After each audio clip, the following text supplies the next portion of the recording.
जागर जनस्थान मीडिया, उत्तर महाराष्ट्रातील एक अग्रगण्य वृत्तवाहिनी, वृत्तपत्र आपल्या सेवेत।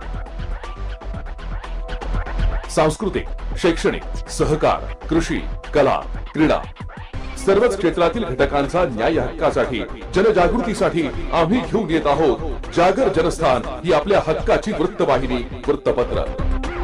Social media, print media, electronic media अशा सर्व माध्यमातून पोहोचवणार सर्वसामान्यांचा आवाज। उत्तर महाराष्ट्रातील जनतेच्या हक्काची एकमेव वृत्तवाहिनी जागर जनस्थान। जागर जनतेचा, जनतेसाठी सर्वसामान्यांच्या हक्काचा आवाज, जागर जनस्थान।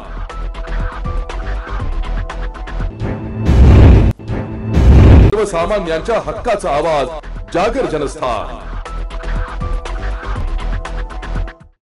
दिनांक 4 मार्च रोजी सातपूर कॉलनीतील श्री छत्रपती शिवाजी विद्यालयात शालेय वाहन धारकाला व महिला मदतनीस यांना शालेय आवारातील प्रवेशद्वारावर आपली दुचाकी थांबवून हुज्जत घालत आरेरावी दमदाटी करत चालकाला मारहाण केली होती। मदतनीस महिलेला अर्वाच्य भाषेत शिवीगाळ करत तुमचं काम करून टाकेन अशी जीवे मारण्याची धमकी शिक्षक नितीन पुरकर यांच्याकडून देण्यात आली होती। या प्रकरणी महिला मदतनीस व चालक यांनी सातपूर पोलीस ठाणे गाठत शिक्षकाविरुद्ध तक्रार दाखल केली, परंतु 10 दिवस उलटूनही काहीच कारवाई न झाल्याने तक्रारदारांनी चौकशी केली असता सातपूर पोलिसांनी सांगितले की नोटीस देऊन समज दिली आहे, हीच कारवाई असेल।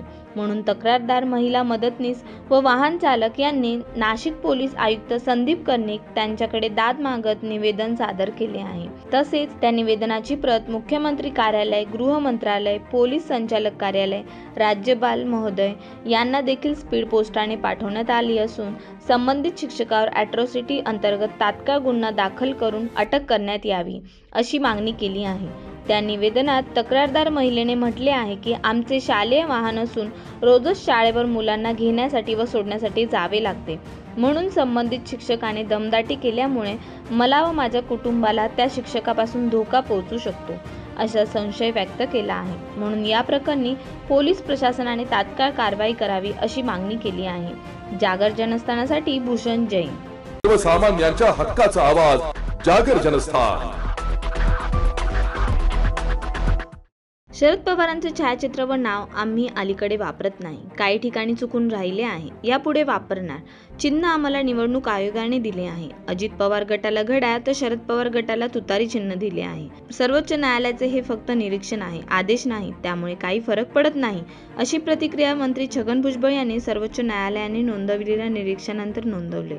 भुजबळ विकास कामाच्या भूमिपूजनाच्या निमित्ताने येवला दौऱ्यावर होते, त्यावेळी ते माध्यमांशी बोलत होते। निवडणुका म्हटले लोक इकडे तिकडे जातात, यात नवीन काही नाही। एकदा निवडणुका जाहीर झाल्या की सर्व चित्र स्पष्ट होईल, ज्यांना जिकडे जायचे ते तिकडे जातील अशा शब्दात आमदार निलेश लंके यांच्या शरद पवार गटात जाण्याच्या चर्चेचा समाचार घेतला।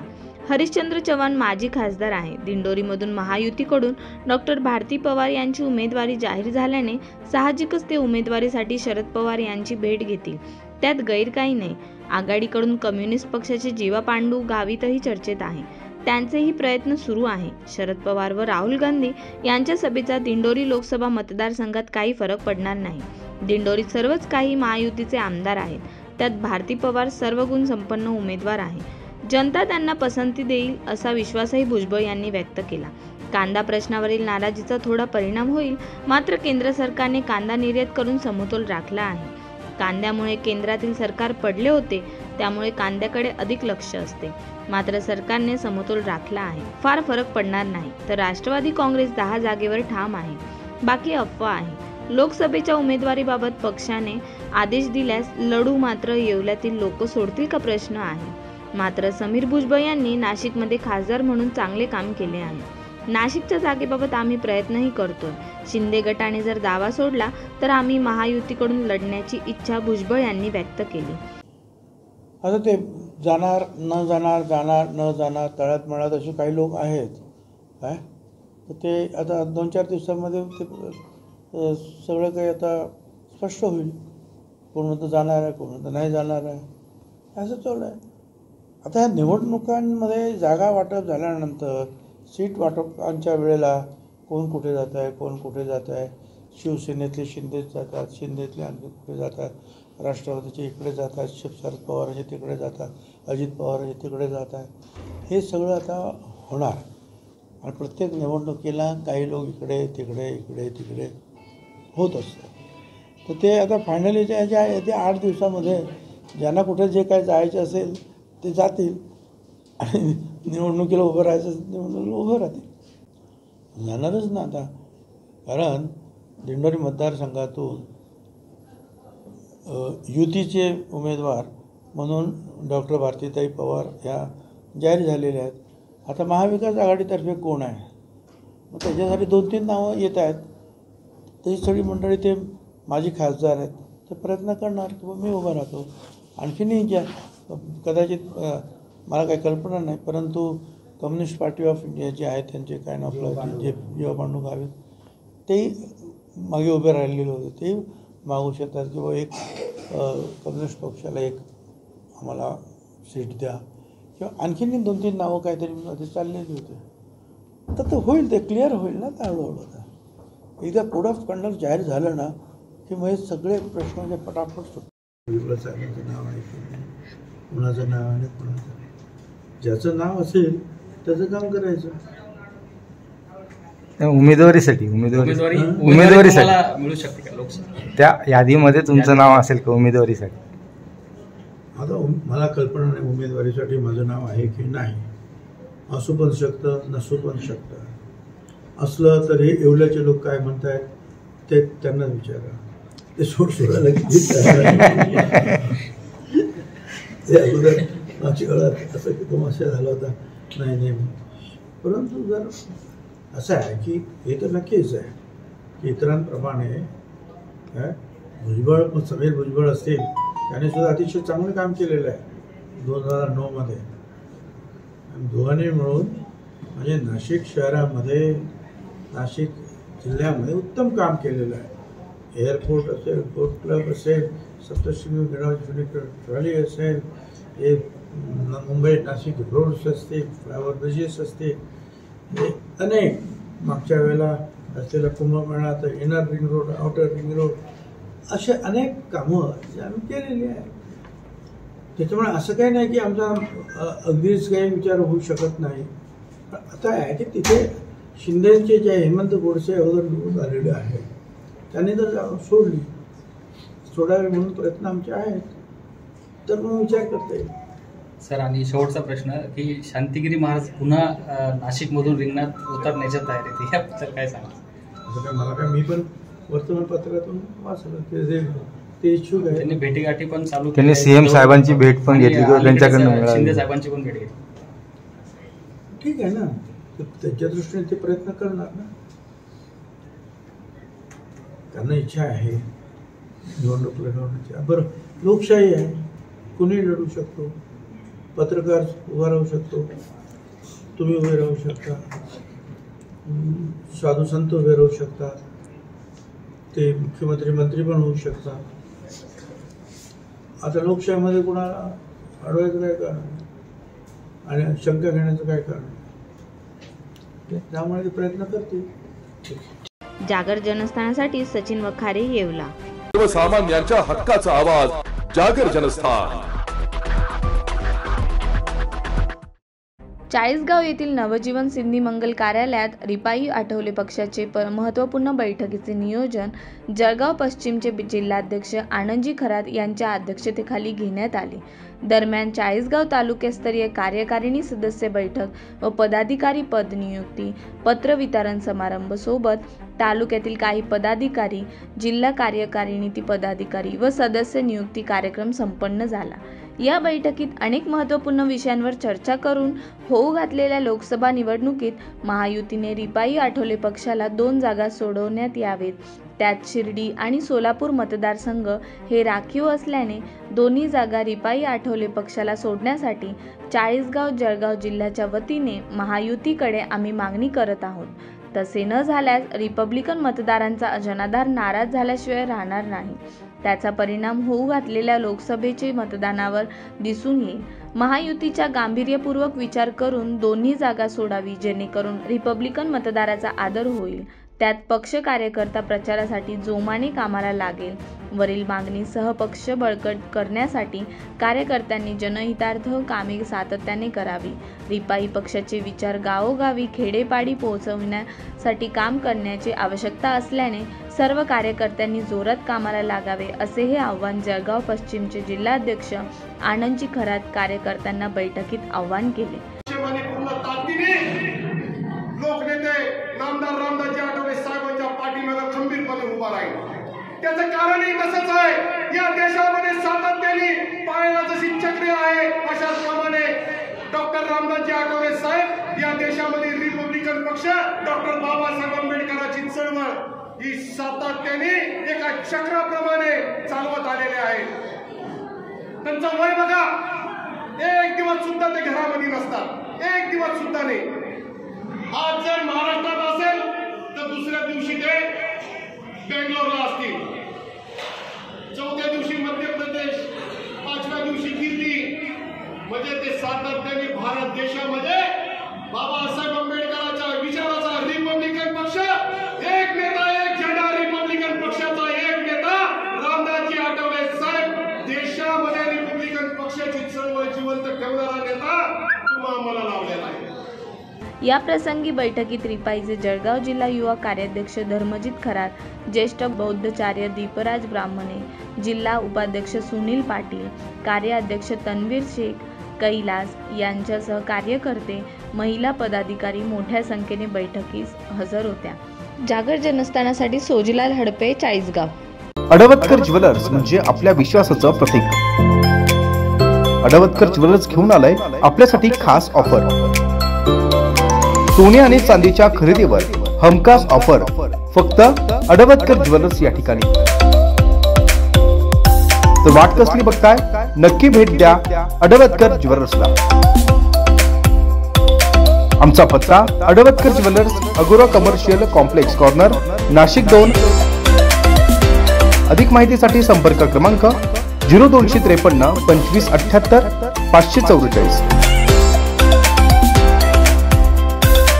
आमचा मोबाईल नंबर 9225 12 0 344.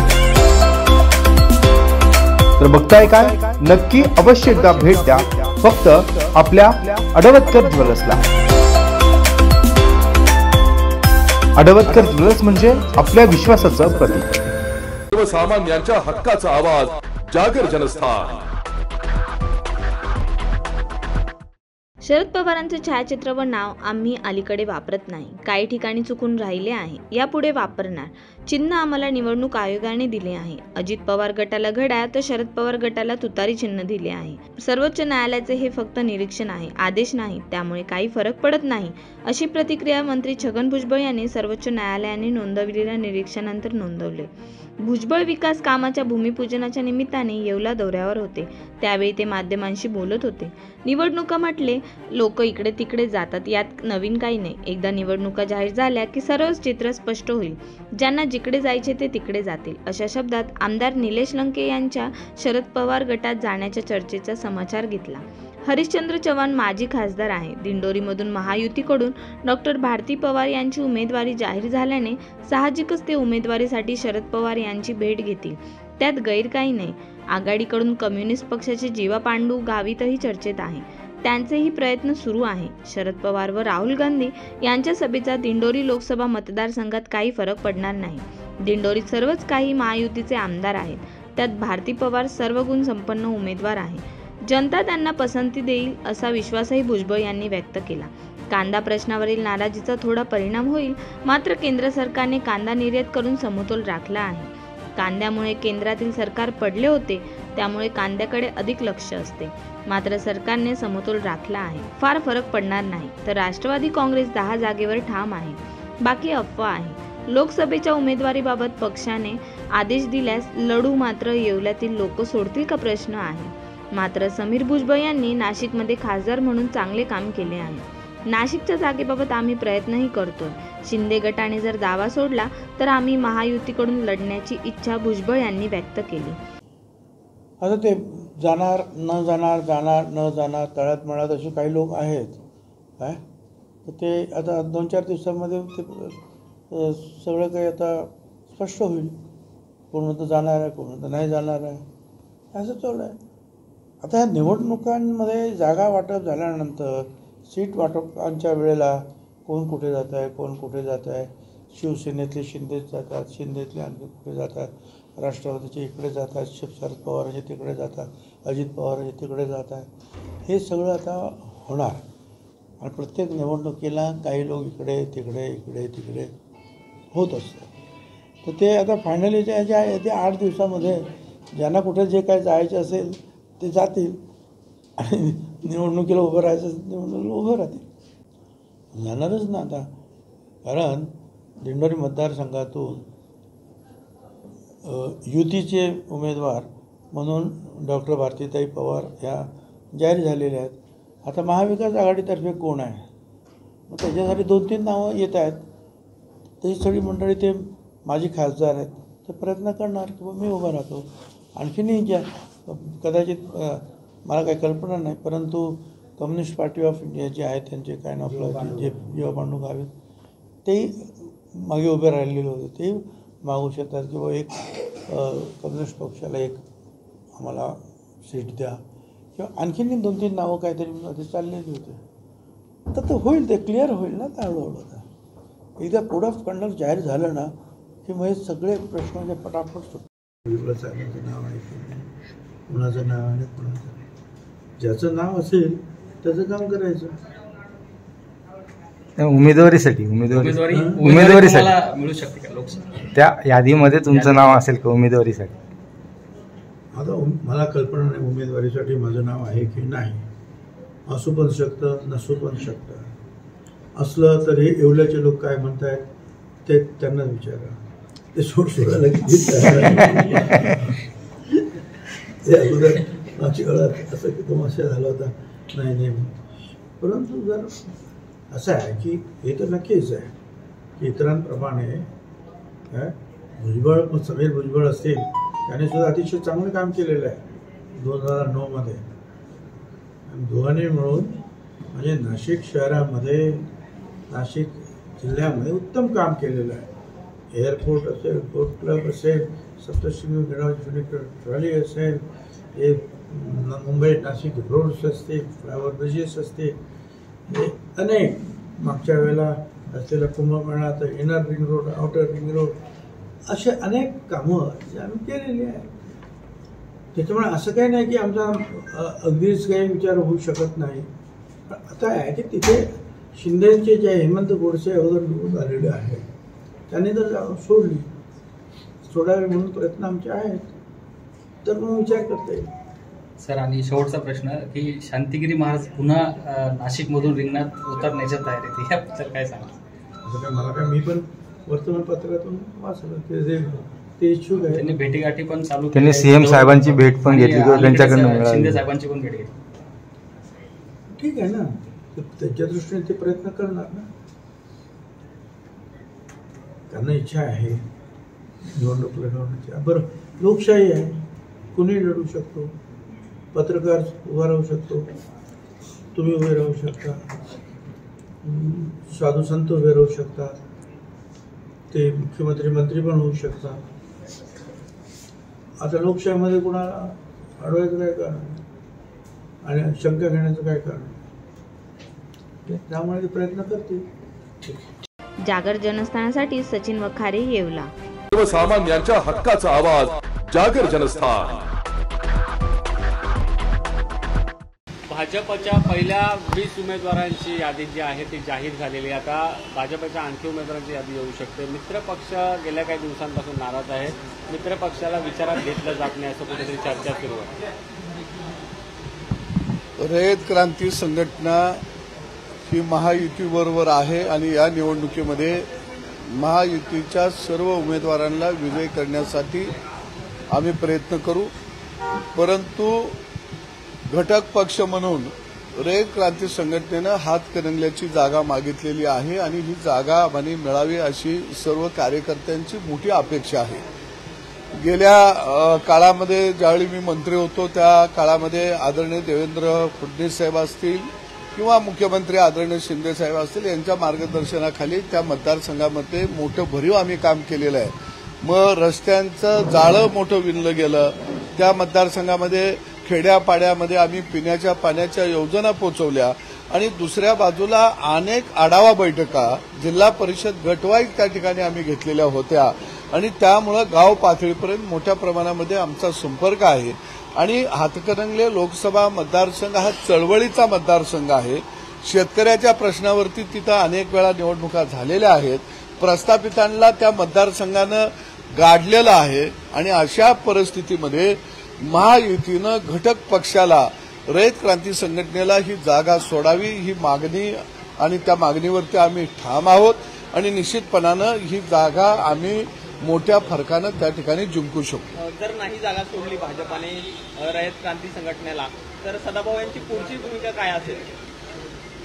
जर हातकणंगला लोकसभा मतदारसंघाची जागा सोडली नाही तर निश्चितपणानं आदरणीय मुख्यमंत्री शिंदे साहेबांच्या बरोबर आणि देवेंद्र फडणवीसांच्या बरोबर आम्ही चर्चा करू आणि त्याच्यानंतर मला त्या मतदारसंघातल्या माझ्या कार्यकर्त्यांना सुद्धा विश्वासात घ्यावं लागेल आणि मग कार्यकर्त्यांना विश्वासात घेतल्यानंतर आम्ही त्याबाबतचा पुढचा निर्णय जाईल. राजू शेट्टी आज आहेत ते संजय राऊतांना भेटायला जात आहेत आणि त्या ठिकाणी राजू शेट्टी निवडणूक लढण्यासाठी तयार आहेत. काल देखील अशी भेट झाली. कारण समोर कोण येणार आहे ह्याला महत्व नाही. एका बाजूला हातकणंगले लोकसभा मतदारसंघामध्ये मुळामध्ये ऊसाचा बेल्ट मोठा आहे, दुसऱ्या बाजूला दुधाचं उत्पादनही मोठं आहे आणि या प्रश्नावरती महायुती सरकारच्या काळामध्ये आम्ही चांगलं काम केलं. दूध उत्पादकाला न्याय दिला आणि दुसऱ्या बाजूला ऊस उत्पादक शेतकऱ्याला केंद्र सरकारनं आदरणीय मोदी सरकारनं जवळजवळ 250 रुपयापेक्षा जास्त FRP वाढवून दिली. एवढी मोठी FRP गेल्या 60 वर्षामध्ये कधीही ऊसाची वाढलेली नव्हती. त्यामुळे ऊसाला पुढच्या वर्षी जवळजवळ 4000 रुपये प्रति टन भाव मिळणार आहे आणि त्यामुळे मला वाटतं की ऊस उत्पादक शेतकरी हा निश्चितपणानं महायुतीच्या बरोबर राहील, आमच्या बरोबर राहील. त्यामुळे पुढे कोण येणार आहे हे आमच्या दृष्टीनं महत्वाचं नाही. महायुतीतले इतर घटक पक्ष जे आहेत ते नाराज आहेत. बच्चू कडूंनी सुद्धा नाराजी व्यक्त केली. बच्चू कडू म्हणतात की मी जर सन्मान झाला नाही तर एकला चलो तर नारा देईन असं त्यांनी म्हटलंय. अनेक उमेदवार उभे करेल. तुमचे काय? मला वाटतं की प्रत्येक छोटा छोटा जे काही घटक पक्ष आहेत त्यांचा सुद्धा काही म्हणणं ऐकून घेणं अत्यंत गरजेचं आहे आणि तशा पद्धतीनं महायुतीच्या नेत्यांच्या कानावरती आम्ही घातलेलं आहे. निश्चितपणानं घटक पक्षांना बरोबर घेऊन एक महायुतीची बैठक लवकरच होईल अशी माझी अपेक्षा आहे.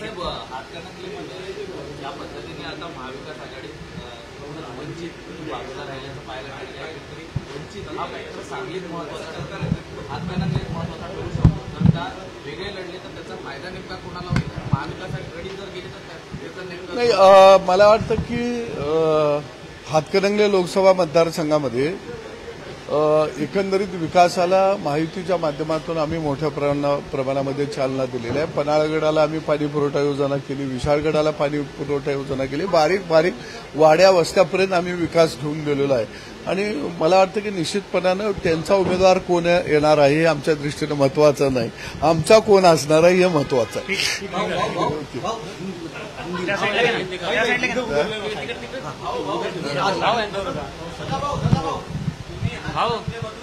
या बैठकीचा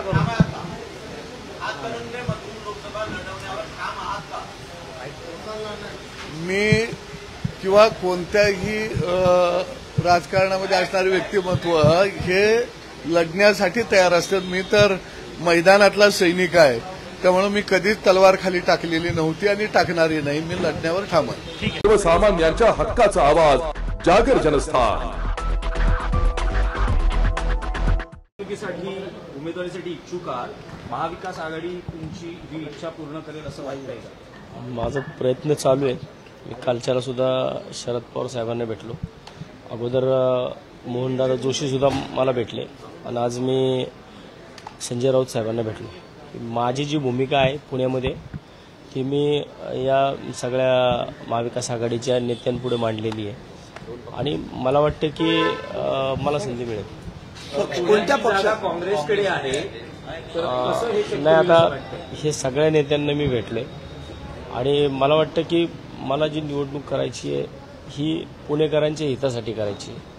त्यामुळं मी प्रत्येकाकडे पहिल्या गाठीभेटी घेतोय आणि गाठीभेटी घेऊन त्याच्यामध्ये योग्य तो मार्ग काढते. तुम्ही म्हटलं होतं की पुढच्या 2 दिवसामध्ये आपली राजकीय भूमिका पुढची काय असेल ते सांगणार आहात, तर तुम्ही महाविकास आघाडीतलीच एका पक्षामध्ये पक्षप्रवेश करणार आहात हे आता दिसतंय, कारण ज्या प्रकारे शरद पवार आणि आता संजय राऊतांची तुम्ही भेट घेता ना. अजून मी फक्त भेटीगाठींवरती आणि माझ्या कुठल्याही भेटीगाठी या मागच्या दरवाजाने झालेल्या नाहीये. मी प्रत्येक ठिकाणी जातोय ते डायरेक्टली भेटतोय. मी कुठेही अंधारामध्ये पडद्याआड अशा माझ्या कुठल्याच मिटिंगा झालेल्या नाहीये. मी ज्या ज्या ठिकाणी जातोय मी त्या ठिकाणी मला हे सर्व नेते मंडळी मला अतिशय चांगल्या पद्धतीने मला अप्रोच करतात आणि हे मी माझं भाग्य समजतो की मी ज्या पक्षामध्ये होतो त्या पक्षातनं मी इथपर्यंत पोहोचलो आणि इथं आल्यानंतरनं हे सर्व लोक मला भेटतात. याचं मला खूप काही आश्वासन दिले, काही शब्द दिलाय. जी चर्चा होते, ज्या नेत्यांची होते ती सकारात्मक होते आणि मला वाटते की आज जी काही मीटिंग आहे त्या मीटिंगमध्ये सुद्धा मी सर्वजण विचार करतील. फक्त सगळ्यांचं जे म्हणणं आहे ते पुण्यामध्ये वॉशिंग मशीन नको, तर मी सुद्धा त्याच मताचा आहे की पुण्यामध्ये कोणत्याही परिस्थितीमध्ये वॉशिंग मशीन नसली पाहिजे. सगळे जे विचार जे आहेत त्या विचारासाठीच मी या ठिकाणी थांबलेलो आहे. आतापर्यंत तुम्ही शरद पवारांना भेटला, संजय राऊतांना भेटला, जागा म्हटलं जात आहे की पुण्यात काँग्रेसकडे आहे. काँग्रेसच्या त्यांच्या बी नेत्यांना भेटलोय. मला जे त्या ठिकाणी आहेत मोहनदादा जोशी आहेत, आमचे माझे मार्गदर्शक नगरसेवक रवींद्र धंगेकर असतील किंवा अरविंद भाऊ. दंगेकरांचं म्हणणं काय या सगळ्याबद्दल? आम्ही दंगेकरांना फोनवरतून माझं भाऊसंग बोलणं झाले आणि मला वाटतं की मी गेल्यानंतर भाऊंना भेटणार. दंगेकरांनी पण इच्छा व्यक्त केली आहे पुन्हा लोकसभा लढवण्याची.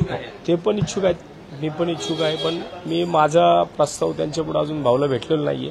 आम्ही गेल्यानंतर रवी भाऊला भेटून मी माझा जो काही विषय आहे तो भाऊ पुढे मांडेल. कारण रवी भाऊ माझे गटनेते होते, अरविंद भाऊ माझे मित्र आहेत. आम्ही 15 वर्षे एका बेंचवरती बसलेलो आहे महापालिकेमध्ये.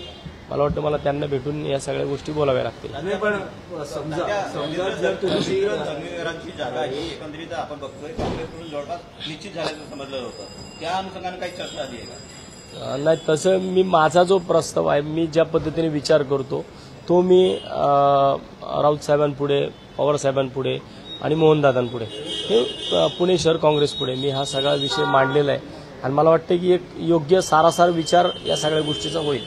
लोकसभा निवडणूक लढवण्यावर ठाम आहात का? मी महाविकास आघाडीकडून समजा जर काही अनुकूल प्रतिसाद नाही मिळाला तरीही लोकसभा निवडणूक लढवणार. मी कालच्याला पण सांगितलं होतं की याच्यासाठी केला होता अट्टाहास.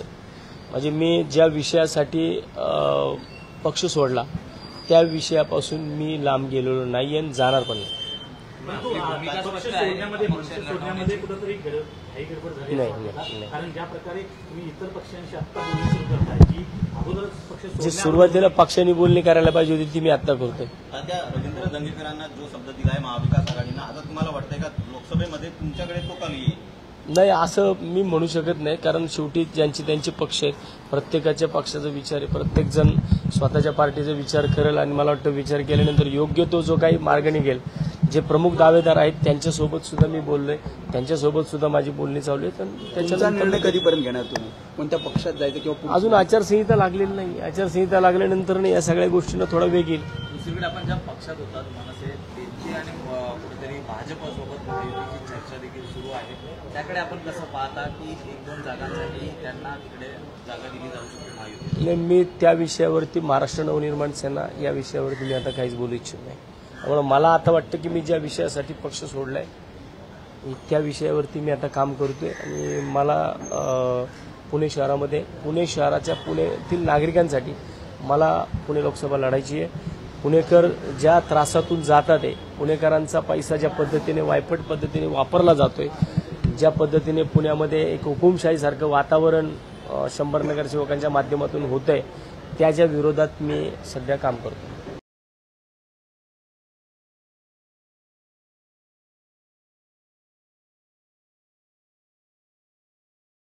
अडवतकर ज्वेलर्स म्हणजे आपल्या विश्वासाचं प्रतीक. अडवतकर ज्वेलर्स घेऊन आलंय आपल्यासाठी खास ऑफर. सोने आणि चांदीच्या खरेदीवर हमखास ऑफर फक्त अडवतकर ज्वेलर्स या ठिकाणी. तर वाट कसली बघताय, नक्की भेट द्या अडवतकर ज्वेलर्सला. आमचा पत्ता अडवतकर ज्वेलर्स, अगोरा कमर्शियल कॉम्प्लेक्स कॉर्नर, नाशिक 2. अधिक माहितीसाठी संपर्क क्रमांक 0253 2578 544. आमचा मोबाईल नंबर 9225 12 0344. तर बघताय काय, नक्की अवश्य एकदा भेट द्या फक्त आपल्या अडवतकर ज्वेलर्सला. अडवतकर ज्वेलर्स म्हणजे आपल्या विश्वासाचं प्रतीक.